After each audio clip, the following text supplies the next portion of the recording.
All right, welcome to ETN News. We're looking at Hawaii, the Big Island, and you can see the activity still on the slump. That's a 2.4, 1.4 miles deep.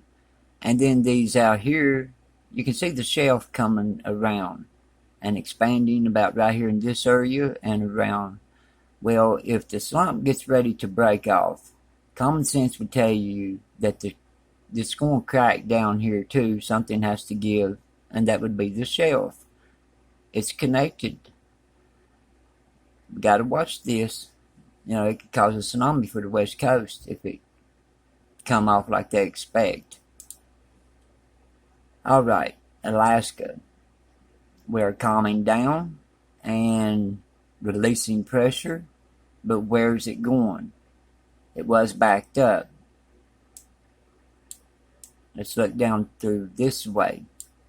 Okay, over here in the east, we got a 2.2 north of Pembroke, Virginia, 3.8 miles deep. A 2.4 west-southwest of Enfield, Illinois, 6.4 miles deep. And just one small one around Union City, Oklahoma. All right, we got these over here. Let's go check this out. All right, like we were saying day before yesterday on my last update, it looked like it was going to pick up over here, which it did, around Searles Valley, Little Lake. And I think don't see it right here, but I think there was a 3.9. Let me see right here. A 3.7 east of Little Lake, 3.1 miles deep. So we had a larger quake. It was showing small activity when we looked at it last. And we still got activity over here and around Lamont, southwest of Lamont. And we got a small quake right on the Garlock Fault. Let's see if we can get a closer look at this. That one's northwest of Mount Rainier.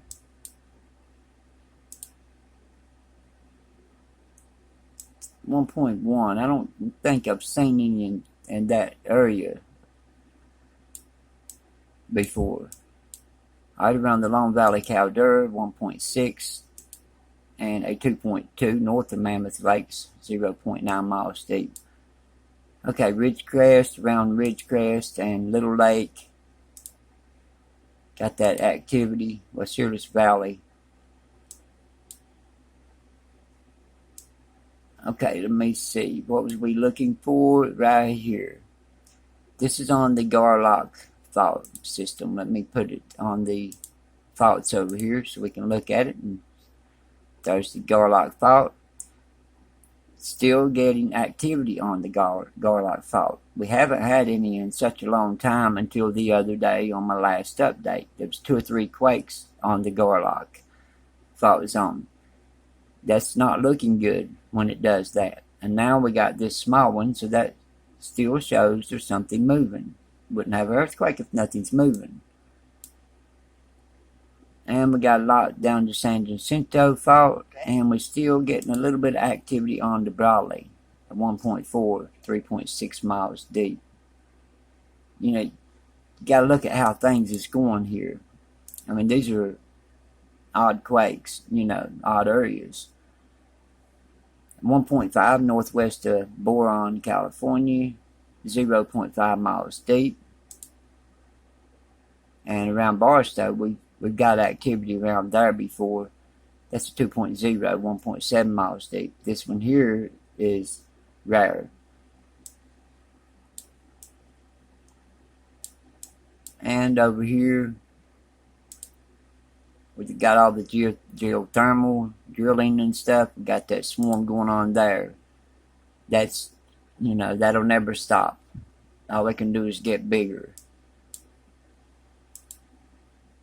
What Canada is reporting is just 1.5, and that is in Washington, and 1.3 northwest of Big Fork, Montana.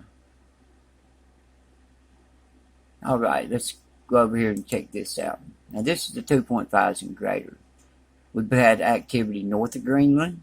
We've had activity south of Greenland. And now we got it over here on the Mid-Atlantic, connected to the Mid-Atlantic Ridge up this way. 5.1 Greenland Sea, 6.2 miles deep. Now let's check out over here. We had a 2.6 west of Laytonville, California, 0.1 miles deep. Now South America, we got a deep quake down here. I think it's this one. 4.2, 109.5 miles deep. This other one's not that deep. That's a deep quake for South America. So we got to look at all of what's going on here. And I think the Mid-Atlantic Ridge, I think that it moves, it's different speeds than North American plate. I mean, not Mid-Atlantic Ridge, but the Pacific plate. These are moving at different speeds. That's what's causing all the colliding. This here, the Mid-Atlantic, Pacific, it'll twist around and, go up this way and push toward this way. That means that it would be pushing pressure on the Cascadia, and that's the reason we keep seeing the pressure building over here. Even when we're going to get a large quake on this side, we see it on this side. Well, we're starting to see it again. By tomorrow, it should be released and on its way to where it's going. If it releases and comes down into California, it can be larger than normal because it hasn't went on down the fault, and the farther it goes, the more magnitude it loses. So it's putting the west coast and down through here in danger, and this here, it still looks bad. It still don't look good. There's something moving, and, it just don't look good. We was talking about that on our last update. Now over here on the quakes, 4.5 Fiji region, 354.0 miles deep. A 4.3 Fiji region, 345.7 miles deep. See what this last one is? A 4.2 west of Tonga, 262.0 miles deep. Now up here around Japan, where the faults connect and go different directions, and you can see right here, let's zoom in here. Don't mean for the flashes, but we need to zoom in a little bit. You can see Japan Trench. Right here's where we're getting that large activity around Japan, and they're looking for more activity. Well, on this, the way things are going, it could hit either side because we got the plate, a Pacific plate, pushing that way, and the north part is pushing this way. And North America is going up in the angle and out. And it's just making them collide. So like I put on my last update, we need to watch our side, this side. And we may see some large activity on this side this time, because the way it's pushing everything, it's like a twist. It's hard to explain. But anyway, around Japan, we got a 5.2 Pagan region, North Marina Islands. I mean, not Japan, but Marina Islands, 81.2 miles deep. It's really hard to keep focused on one thing when you got all this other stuff in your mind. Now, what's going on here is it looks like we're going to have another 6.0 or greater. And like I said on the last update, we're watching our side this time, but it could still hit over here. Now, if it releases more pressure, then I'll put another update out as soon as I see that it's released enough to cause, that big one over here, the mega quake, which it could happen anytime. We can't see the faults, but we're getting ready for another quake. 6.0 to a 7 plus. Just like always, when we see this move and we see the pressure build up, it has to be like a 6.0 and up. So we're seeing it starting to build again, starting to get pressure on it again. So it has to be a 6.0 or greater to hit. And usually next 3 to 5 days. Most forecasters and stuff, when they see that, they put 7 to 10 days. It could go 7, but the way I see it and the way things are going, 3 to 5 days. Look how deep these quakes are. Alaska, you zoom in a little bit, there's not much going on. It's released. Down through here, through California and stuff, it's releasing pressure.